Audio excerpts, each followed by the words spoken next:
తెలంగాణలో బీజేపీ ఇప్పుడు చేష్టలుడికి చూడాల్సిన పరిస్థితి ఏర్పడింది. బీఆర్ఎస్ కాంగ్రెస్ల మధ్య పోరు జరుగుతుండటంతో భారతీయ జనతా పార్టీ ఏం చేయాలో తెలియక దిక్కుతోచని స్థితిలో ఉంది. అధికార కాంగ్రెస్ పార్టీ, ప్రతిపక్ష బీఆర్ఎస్లు జనంలోకి వెళ్తున్నాయి. కానీ బీజేపీకి మాత్రం ఎలాంటి అజెండా లేకుండా పోయింది. ఎందుకంటే ఆ రెండు పార్టీలు ప్రజల్లోకి వెళ్తూ పార్టీలను క్షేత్రస్థాయిలో బలోపేతం చేసేందుకు హడావిడి చేస్తున్నాయి.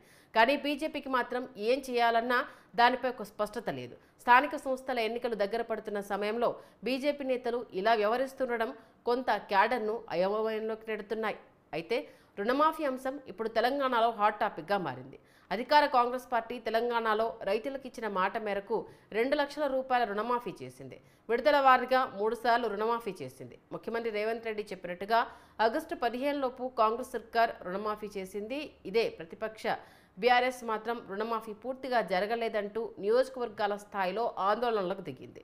గత ఎన్నికల్లో గ్రామాల్లో పట్టుకోల్పోయిన కారు పార్టీ రైతుల మద్దతుతో మళ్లీ బలం పెంచుకోవాలని చూస్తోంది. అలాగే కాంగ్రెస్ పార్టీ కూడా పెద్ద ఎత్తున సభను పెట్టి రాహుల్ను పిలిచి రుణమాఫీపై వివరణ ఇవ్వాలని ప్రయత్నిస్తోంది.